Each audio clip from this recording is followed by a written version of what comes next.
ഇന്ന് നമ്മൾ പ്രസൻറ്റ് ചെയ്യാൻ പോകുന്നത് മാർക്കറ്റ് ഡിസിക്ലിബ്രിയം ആണ്. മാർക്കറ്റ് ഇക്ലിബ്രിയം നമ്മൾ കണ്ടു. ഇനി നമുക്ക് market disequilibrium.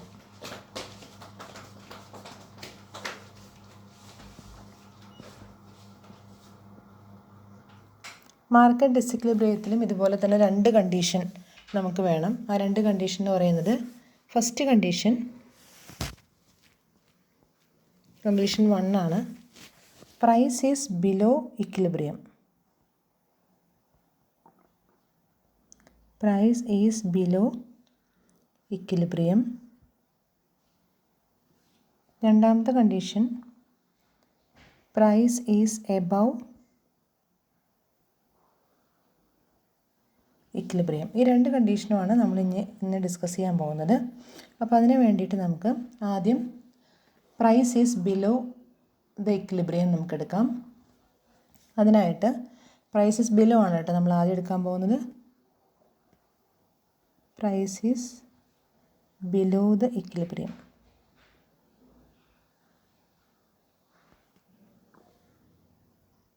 Price is below equilibrium ആണ് നമ്മൾ എടുക്കാൻ പോകുന്നത്. അപ്പോൾ അതിലേക്ക് ആദ്യം ഫസ്റ്റ് നമുക്ക് മാർക്കറ്റ് ഇക്ലിബ്രിയം വരയ്ക്കണം. മാർക്കറ്റ് ഇക്ലിബ്രിയം വരയ്ക്കാനായിട്ട് ഇവിടെ പ്രൈസ് മാർക്ക് ചെയ്തു, താഴെ ക്വാണ്ടിറ്റി കൊടുത്തു, ഒറിജിൻ മാർക്ക് ചെയ്തു, ഡിമാൻഡ് കർവ് വരച്ചു, സപ്ലൈ കർവ് വരച്ചു. ഡിമാൻഡ് കർവും സപ്ലൈ കർവും വരച്ചു. ഇനി നമുക്ക് നമ്മുടെ ഇക്ലിബ്രിയം മാർക്ക് ചെയ്യാം. ഇവിടെ നമ്മുടെ ഇക്ലിബ്രിയം പ്രൈസ് കൊടുത്തു, ഇക്ലിബ്രിയം ക്വാണ്ടിറ്റി കൊടുത്തു. ഇതായിരുന്നു നമ്മുടെ മാർക്കറ്റ് ഇക്ലിബ്രിയം. അപ്പോൾ ആദ്യം ഇക്ലിബ്രിയം കണ്ടീഷൻ തന്നെ വരച്ചു. ഇനി നമുക്ക് അതിൻ്റെ പ്രൈസ് ബിലോ ഇക്ലിബ്രിയം ആയിട്ട് ഒരു പോയിൻ്റ് നമുക്ക് എടുക്കണം. പ്രൈസ് ബിലോ എന്ന് പറയുമ്പോൾ നമുക്ക് താഴെയായിട്ട് എടുക്കാം. അപ്പോൾ താഴെ ഒരു പോയിൻ്റ് നമുക്ക് ഇവിടെ കൊടുക്കാം. വേറൊരു കളറിൽ ആ പോയിൻ്റ് താഴെയുള്ള പ്രൈസ് എടുക്കുകയാണ്. ആ പ്രൈസിന് നമുക്ക് P2 എന്ന് കൊടുക്കാം. P2 എന്ന് പറയുന്ന പ്രൈസിൽ എത്രയാണ് നമ്മുടെ ക്വാണ്ടിറ്റി സപ്ലൈ, എത്രയാണ് ക്വാണ്ടിറ്റി ഡിമാൻഡ്. നമുക്കറിയാം പ്രൈസ് കുറയുന്ന സമയത്ത് എന്തായാലും പ്രൈസ് കുറയുമ്പോൾ എന്താ സംഭവിക്കുക, ക്വാണ്ടിറ്റി ഡിമാൻഡിനും ക്വാണ്ടിറ്റി സപ്ലൈക്കും എന്താ സംഭവിക്കുന്നതെന്ന് കാണാം. ഇവിടെ പ്രൈസ് P2 ആയിട്ട് കുറഞ്ഞു. ഈ ഒരു പോയിൻ്റാണ് നമ്മുടെ ക്വാണ്ടിറ്റി സപ്ലൈ. അപ്പോൾ നമ്മുടെ സപ്ലൈ കർവിൽ എവിടെയാണോ ടച്ച് ചെയ്യുന്നത് അവിടെ നിന്ന് നമ്മൾ താഴേക്ക് കൊടുക്കുക. ഈ പ്രൈസ് P2 എന്ന പ്രൈസ് എക്സ്റ്റെൻഡ് ചെയ്ത് ഇവിടെ ഡിമാൻഡ് ഇത്രയുള്ള ഈ പോയിൻറ്റിൽ ആ ഒരു പോയിൻറ്റിനെ നമ്മൾ താഴേക്ക് വരയ്ക്കാം. ഓക്കെ, ഈ പോയിൻറ്റിന് നമുക്ക് Q2 എന്ന് കൊടുക്കാം. ഈ പോയിൻറ്റിന് നമുക്ക് Q3 എന്ന് കൊടുക്കാം. Q2ഉം Q3യും മാർക്ക് ചെയ്തു. അപ്പോൾ ചെയ്യേണ്ടത് എന്താണ്, പ്രൈസ് കുറഞ്ഞൊരു പ്രൈസ് എടുക്കണം ഇക്ലിബ്രിയത്തിനേക്കാളും. P2 എന്ന് പറയുന്ന പ്രൈസ് എടുത്തു. P2 എന്ന് പറയുന്ന പ്രൈസ് സപ്ലൈ കർവിൽ ടച്ച് ചെയ്യുന്ന പോയിന്റിൽ താഴേക്ക് വരച്ചു. അത് നമുക്ക് Q2 എന്ന് പറഞ്ഞു. Q2 എന്ന് നമ്മൾ മാർക്ക് ചെയ്തു. P2 എന്ന് പറയുന്ന പ്രൈസ് എക്സ്റ്റെൻഡ് ചെയ്ത് ഡിമാൻഡ് കർവിൽ ടച്ച് ചെയ്യുന്ന പോയിന്റ് താഴേക്ക് വരച്ചു. Q3 ആണ്. Q3 എന്ന് നമ്മൾ മാർക്ക് ചെയ്തു. അപ്പോൾ ഇവിടെ നമുക്ക് OQ1 ഇക്ലിബ്രിയം പ്രൈസ് ആണ്. അതേസമയം OQ2 എന്ന് പറയുന്നത് നമ്മുടെ P2 പ്രൈസിൽ ക്വാണ്ടിറ്റി സപ്ലൈ ചെയ്യുന്ന പോയിന്റ്. OQ3 എന്ന് പറയുന്നത് P2 എന്ന പ്രൈസിൽ എത്രയാണ് ക്വാണ്ടിറ്റി ഡിമാൻഡ് ചെയ്യുന്നത് എന്നുള്ളതാണ് കാണിച്ചത്. ഇനി നമുക്കിവിടെ കാണിക്കാനായിട്ടുള്ളത് ഇത്രയും പോർഷൻ്റെ പ്രത്യേകതയാണ് എക്സസ് ഡിമാൻഡ് ഉള്ളതായിട്ടുള്ള പോർഷനാണത്. അതായത് ഈ ഒരു പോർഷനിൽ ഇത്രയാണ് സപ്ലൈ ഉള്ളൂ. സപ്ലൈ എന്ന് പറഞ്ഞാൽ OQ2 ആണ് സപ്ലൈ. പക്ഷേ Q2 തൊട്ട് Q3 വരെയുള്ള ഒരു സ്പേസ് ഇവിടെ ഞാൻ കളർ മാർക്ക് ചെയ്ത് വെച്ചിരിക്കുന്ന ഈ വയലറ്റ് കളറിൽ മാർക്ക് ചെയ്ത് അത്രയും സ്പേസാണ് എക്സസ് ആയിട്ടുള്ള ഡിമാൻഡ്. അത്രയും എക്സസ് ഡിമാൻഡ് ഉണ്ട്. എന്തുകൊണ്ടാണ് എക്സസ് ഡിമാൻഡ് വരാൻ കാരണം, പ്രൈസ് കുറവാണ്. പ്രൈസ് കുറഞ്ഞു കഴിഞ്ഞപ്പോൾ എക്സസ് ആയിട്ടുള്ള ഡിമാൻഡ് അവിടെ വന്നു. ഇനി നമുക്ക് ഇത് എന്ത് ചെയ്യണം, ഇതൊരു ഡിസിക്ലിബ്രിയം കണ്ടീഷനാണ്. എക്സസ് ഡിമാൻഡ് വരിക എന്ന് പറഞ്ഞു കഴിഞ്ഞാൽ ഇതൊരു ഡിസിക്ലിബ്രിയം കണ്ടീഷനാണ്. എക്സസ് ഡിമാൻഡാണ് നമ്മുടെ ഈ ഒരു മാർക്ക് ചെയ്ത പോയിന്റ്. അപ്പോൾ അവിടെ നിങ്ങൾക്ക് വേണമെങ്കിൽ എക്സസ് ഡിമാൻഡ് എന്നൊന്ന് എഴുതി വയ്ക്കാം. എക്സസ് ഡിമാൻഡാണ് ഇത്രയും ഏരിയ. ഈ ഒരു എക്സസ് ഡിമാൻഡിനെ നമുക്ക് വീണ്ടും ഇക്ലിബ്രിയം കണ്ടീഷനിലേക്ക് കൊണ്ടുപോകണമെങ്കിൽ എന്ത് ചെയ്യണം, എക്സസ് ഡിമാൻഡിനെ ഇക്ലിബ്രിയത്തിലേക്ക് കൊണ്ടുപോകണമെങ്കിൽ എക്സസ് ഡിമാൻഡ് വന്നു കഴിഞ്ഞാൽ എന്താ സംഭവിക്കുക, എക്സസ് ഡിമാൻഡ് വരുന്ന സമയത്ത് പ്രൈസ് ഇൻക്രീസ് ചെയ്യും അല്ലേ. ഡിമാൻഡ് പിന്നെയും കൂടുതലായിട്ട് വരികയാണെങ്കിൽ പ്രൈസ് ഓട്ടോമാറ്റിക്കായിട്ട് ഇൻക്രീസ് ചെയ്യും. പ്രൈസ് ഇൻക്രീസ് ചെയ്യുമ്പോൾ വീണ്ടും സപ്ലൈ ഇൻക്രീസ് ചെയ്യും. പ്രൈസ് കൂടുന്ന സമയത്ത് എക്സസ് ഡിമാൻഡ് വന്നാൽ നമുക്കറിയാം മാർക്കറ്റിൽ കൂടുതലായിട്ട് ഒരു കമ്മോഡിറ്റി ഡിമാൻഡ് ഇൻക്രീസ് ചെയ്യുമ്പോൾ ഓട്ടോമാറ്റിക്കായിട്ട് അതിൻ്റെ പ്രൈസ് റേസ് ചെയ്യും, പ്രൈസ് ഇൻക്രീസ് ചെയ്യും. പ്രൈസ് കൂടുതലാന്ന് കണ്ടു കഴിഞ്ഞാൽ പ്രൊഡ്യൂസേഴ്സ് കൂടുതലായിട്ട് സപ്ലൈ ചെയ്യും. അപ്പോൾ അങ്ങനെ വീണ്ടും എവിടേക്ക് എത്തും? ഈ ഒരു ഇക്വിലിബ്രിയം പോയിന്റിലേക്ക് വീണ്ടും എത്തി വീണ്ടും ഒരു ഇക്വിലിബ്രിയം അറ്റൈൻ ചെയ്യാനായിട്ട് സാധിക്കും. ഓക്കെ, അങ്ങനെ വീണ്ടും ഈ ഒരു പോയിന്റിൽ നിന്ന് വീണ്ടും ഒരു ഇക്വിലിബ്രിയം സെൽഫ് ജനറേറ്റിംഗ് ആയിട്ട് വീണ്ടും ഒരു ഇക്വിലിബ്രിയം പോയിന്റിലേക്ക് തന്നെ റീച്ച് ചെയ്യും. ഇതാണ് നമ്മുടെ ഫസ്റ്റ് കേസ്. ഓക്കെ, ഇനി നമുക്ക് സെക്കൻഡ് കേസിലേക്ക് കിടക്കാം. ഫസ്റ്റ് കേസ് ക്ലിയർ ആയില്ലേ? അപ്പോൾ ഇവിടെ മാർക്ക് ചെയ്ത് വെക്കേണ്ടത് Q2 തൊട്ട് Q3 വരെയുള്ള പോർഷനാണ് നമ്മുടെ എക്സസ് ഡിമാൻഡ്. അതിൽ നമുക്ക് എക്സസ് ഡിമാൻഡ് വന്നുകൊണ്ട് തന്നെ പ്രൈസ് റേസ് ചെയ്യും. പ്രൈസ് ഇൻക്രീസ് ചെയ്യുന്നതിൻ്റെ ഭാഗമായിട്ട് പ്രൊഡ്യൂസേഴ്സ് കൂടുതൽ സപ്ലൈ ചെയ്യും. അങ്ങനെ വീണ്ടും പ്രൈസ് ഇൻക്രീസ് ചെയ്ത് ഇങ്ങോട്ട് OP1 എന്ന് പറയുന്ന പ്രൈസിലേക്ക് തന്നെ തിരിച്ചെത്തി. അപ്പോൾ ഇവിടെ നമ്മൾ വീണ്ടും ഈ ഒരു ഇക്വിലിബ്രിയത്തിലേക്ക് തന്നെ റീച്ച് ചെയ്യുന്നതായിട്ടാണ് ഇവിടെ കളർ ചേഞ്ച് ചെയ്ത് ഇവിടെ ഏരോ വെച്ച് കാണിച്ചിരിക്കുന്നത്. ഇനി നമുക്ക് അടുത്തത് price is above the equilibrium ആണ് വരയ്ക്കാൻ പോകുന്നത്.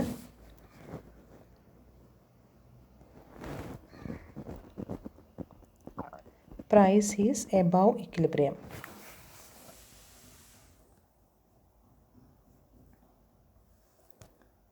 Price is above equilibrium. Price is above equilibrium വരയ്ക്കുമ്പോഴും നമുക്ക് ആദ്യം തന്നെ നമ്മുടെ മാർക്കറ്റ് ഇക്വിലിബ്രിയം കണ്ടീഷൻ വരയ്ക്കണം. മാർക്കറ്റ് ഇക്വിലിബ്രിയം വരയ്ക്കാം. പ്രൈസ് മാർക്ക് ചെയ്തു, ക്വാണ്ടിറ്റി മാർക്ക് ചെയ്തു, ഒറിജിൻ മാർക്ക് ചെയ്തു, ഡിമാൻഡ് കർവ് കൊടുത്തു, സപ്ലൈ കർവ് മാർക്ക് ചെയ്തു, അത് കഴിഞ്ഞ് അതിൻ്റെ ഇക്വിലിബ്രിയം മാർക്ക് ചെയ്തു, P1 എന്ന് പറയുന്ന പ്രൈസ്, ക്വാണ്ടിറ്റി Q1 എന്നും കൊടുത്തു. അത്രയും നമ്മൾ മാർക്ക് ചെയ്തു. ഇനി നമുക്ക് ചെയ്യേണ്ടത് പ്രൈസ് എബവ് ഇക്വിലിബ്രിയം ആണ്. നമ്മൾ നേരത്തെ വരച്ചത് ബിലോ ഇക്വിലിബ്രിയം, താഴെ ഒരു പ്രൈസാണ് കൊടുത്തത്. ഇനി എബവ് ഇക്വിലിബ്രിയം എന്ന് പറയുമ്പോൾ മുകളിലൊരു പ്രൈസ് നമുക്ക് കൊടുക്കണം. അപ്പോൾ മുകളിലുള്ള പ്രൈസ് നമുക്ക് വേറൊരു കളറിൽ കൊടുക്കാം. മുകളിലൊരു പ്രൈസ് നമ്മൾ മാർക്ക് ചെയ്യാണ്. ഇതാണ് നമ്മുടെ പ്രൈസ്. ഓക്കെ, ഈ പ്രൈസിനെ നമുക്ക് P2 എന്ന് മാർക്ക് ചെയ്യാം. P2 എന്ന് പറയുന്ന ഒരു എബവ് ഇക്വിലിബ്രിയത്തിൻ്റെ എബവ് ആയിട്ടൊരു പ്രൈസ് മാർക്ക് ചെയ്യാണ്. ഈ ഒരു പ്രൈസ് മാർക്ക് ചെയ്യുമ്പോൾ തന്നെ നിങ്ങൾ ശ്രദ്ധിക്കുക, ഇത് ഡിമാൻഡ് കർവിൻ്റെ എവിടം വരെ ടച്ച് ചെയ്യുന്നുണ്ട്. ഡിമാൻഡ് കർവ് ഇതാണ്. ഈ ഡിമാൻഡ് കർവിൻ്റെ ഈ ഭാഗം വരെയാണ് ഈ ഒരു പ്രൈസിലുള്ള ക്വാണ്ടിറ്റി ഡിമാൻഡ്. നമുക്കതിനെ Q2 എന്ന് കൊടുക്കാം. ഓക്കെ, ഇത് എക്സ്റ്റെൻഡ് ചെയ്ത് വരച്ച് സപ്ലൈ കർവിലേക്ക് എക്സ്റ്റെൻഡ് ചെയ്ത് വരച്ച് എവിടെയാണോ സപ്ലൈ കർവിൽ ടച്ച് ചെയ്യുന്നത് അത്രയാണ് ക്വാണ്ടിറ്റി സപ്ലൈ. അപ്പോൾ ഇവിടെ ഈ ഒരു പോർഷനിൽ എന്താണ് ക്വാണ്ടിറ്റി ഡിമാൻഡ് ആണോ ക്വാണ്ടിറ്റി സപ്ലൈ ആണോ എക്സസ് ആയിട്ടുള്ളത്? ഏതാണ് എക്സസ് ആയിട്ടുള്ളത്? ഡിമാൻഡ് കർവ് ഇവിടം വരെ കിടക്കുന്നത്, സപ്ലൈ കർവ് ഇതുവരെ കിടപ്പുണ്ട്. അപ്പോൾ ഇത്രയും പോർഷൻ എന്താണ്? ഇത്രയും പോർഷൻ എക്സസ് സപ്ലൈ ആണ്. എക്സസ് ആയിട്ട് സപ്ലൈ ഉള്ള ഒരു ഏരിയ അല്ലെങ്കിൽ എക്സസ് സപ്ലൈ ആണ് ഈ ഒരു പ്രൈസിൽ. P2 എന്ന് പറയുന്ന പ്രൈസിൽ പ്രൊഡ്യൂസേഴ്സ് ഒരുപാട് സപ്ലൈ ചെയ്യുന്നുണ്ട്. ഹയർ പ്രൈസ് ആയതുകൊണ്ട് തന്നെ പ്രൊഡ്യൂസേഴ്സ് കൂടുതലായിട്ട് സപ്ലൈ ചെയ്യുന്നുണ്ട്. അപ്പോൾ എക്സസ് സപ്ലൈ ആണ് ഈ ഒരു പോർഷൻ. ഓക്കെ, ഈ ഒരു എക്സസ് സപ്ലൈ ആയിക്കഴിഞ്ഞാൽ നമുക്ക് മാർക്കറ്റ് ഡിസിക്വിലിബ്രിയം ആണ് അല്ലേ? മാർക്കറ്റിൽ ഡിസിക്വിലിബ്രിയം ആണ്. ഈ ഡിസിക്വിലിബ്രിയത്തിന് വീണ്ടും നമുക്ക് ഇങ്ങോട്ട് കൊണ്ടുവരണം, ഇക്വിലിബ്രിയം കണ്ടീഷനിലേക്ക് കൊണ്ടുവരണം. വീണ്ടും ഇക്വിലിബ്രിയം കണ്ടീഷനിലേക്ക് കൊണ്ടുവരണമെങ്കിൽ എന്ത് ചെയ്യേണ്ടതായിട്ട് വരും? എക്സസ് സപ്ലൈ വരുന്ന സമയത്ത് എക്സസ് സപ്ലൈ വന്ന് ഓട്ടോമാറ്റിക്കായിട്ട് എന്ത് കുറയും? എക്സസ് സപ്ലൈ വന്നു കഴിഞ്ഞാൽ ഓട്ടോമാറ്റിക്കായിട്ട് പ്രൈസ് റെഡ്യൂസ് ചെയ്യും അല്ലേ? സപ്ലൈ കൂടുതലാണെന്ന് കണ്ടു കഴിഞ്ഞാൽ, ഒരുപാട് അത് അവൈലബിൾ ആണ് മാർക്കറ്റിലെന്ന് കണ്ടു കഴിഞ്ഞാൽ ഓട്ടോമാറ്റിക്കായിട്ട് പ്രൈസ് ഡിക്ലൈൻ ചെയ്ത് ഈ ഒരു ഇക്വിലിബ്രിയത്തിലേക്ക് തന്നെ വരും. പ്രൈസ് കുറഞ്ഞു കഴിഞ്ഞാൽ എന്താ സംഭവിക്കുക? പ്രൈസ് കുറഞ്ഞു കഴിഞ്ഞാൽ ഇവിടെ നമുക്ക് ഡിമാൻഡിനേക്കാൾ കൂടുതൽ സപ്ലൈ നിൽക്കണം. പ്രൈസ് കുറഞ്ഞു കഴിഞ്ഞാൽ ഡിമാൻഡും കുറയും. അത് കഴിഞ്ഞ് ഈ ഒരു ഇക്വിലിബ്രിയം പോയിന്റിലേക്ക് തന്നെ റീച്ച് ചെയ്യും. അപ്പോൾ നമുക്കറിയാം ഫസ്റ്റ് കേസിൽ നമ്മൾ കണ്ടത് എക്സസ് ആയിട്ട് ഡിമാൻഡ് കണ്ടു. സെക്കൻഡ് കേസിൽ എക്സസ് സപ്ലൈയുടെ പോയിൻ്റാണ് Q2 തൊട്ട് Q3 വരെയുള്ള പോർഷൻ എക്സസ് ആയിട്ടുള്ള സപ്ലൈ ആയിരുന്നു. സപ്ലൈ നമ്മൾ കാണിച്ചത് ഇവിടെയാണ്. അതായത് നമ്മൾ വാല്യൂ ക്വാണ്ടിറ്റി പറയുമ്പോൾ OQ2 എന്നുള്ളതിൽ നിന്ന് OQ2 തൊട്ട് Q3 വരെയുള്ള ഇത്രയും പോർഷൻ എന്ന് പറയുന്നത് എക്സസ് സപ്ലൈ. ഓക്കെ, അപ്പോൾ അത് വരയ്ക്കാനായിട്ട് ചെയ്യേണ്ടത് പ്രൈസ് ഒരു ഹയർ പ്രൈസ് എടുക്കുക. ആ പ്രൈസിൻ്റെ എവിടെ എക്സ്റ്റെൻഡ് ചെയ്ത് വരയ്ക്കുക. ഡിമാൻഡ് കർവിൽ ടച്ച് ചെയ്യുന്ന പോയിൻ്റാണ് OQ2, അത്രയാണ് ക്വാണ്ടിറ്റി ഡിമാൻഡ്. അത് എക്സ്റ്റെൻഡ് ചെയ്ത് സപ്ലൈ കർവിൽ ടച്ച് ചെയ്യുന്ന പോയിൻ്റാണ് സപ്ലൈ, അതാണ് നമ്മുടെ OQ3 എന്ന് പറയുന്നതാണ് നമ്മുടെ ക്വാണ്ടിറ്റി സപ്ലൈ. അതായത് Q2 തൊട്ട് Q3 വരെയുള്ള അത്രയും പോർഷനാണ് നമ്മുടെ എക്സസ് ആയിട്ട് സപ്ലൈ ഉള്ളതായിട്ടുള്ള പോർഷൻ. അപ്പോൾ എക്സസ് സപ്ലൈ എന്ന ആ പോയിന്റിൽ നിന്ന് വീണ്ടും നമുക്ക് ഇക്വിലിബ്രിയത്തിലേക്ക് വരണം. ഇക്വിലിബ്രിയം കണ്ടീഷനിലേക്ക് കൊണ്ടുവരണമെങ്കിൽ എന്ത് കുറയ്ക്കണം? സപ്ലൈ കുറയണം. ഓക്കെ, അപ്പോൾ എക്സസ് സപ്ലൈ വെച്ചുകൊണ്ട് നമുക്കൊരു ഇക്വിലിബ്രിയം പോയിന്റിലേക്ക് വരാനായിട്ട് എക്സസ് സപ്ലൈ വന്നു കഴിഞ്ഞാൽ നമുക്കറിയാം കമ്മോഡിറ്റീസിൻ്റെ പ്രൈസ് റെഡ്യൂസ് ചെയ്യും. പ്രൈസ് റെഡ്യൂസ് ചെയ്ത് വീണ്ടും ഈ ഒരു P1 പ്രൈസിലേക്ക് വന്ന് വീണ്ടും ഒരു ഇക്വിലിബ്രിയം അവിടെ ജനറേറ്റ് ചെയ്യാനായിട്ട് സാധിക്കും.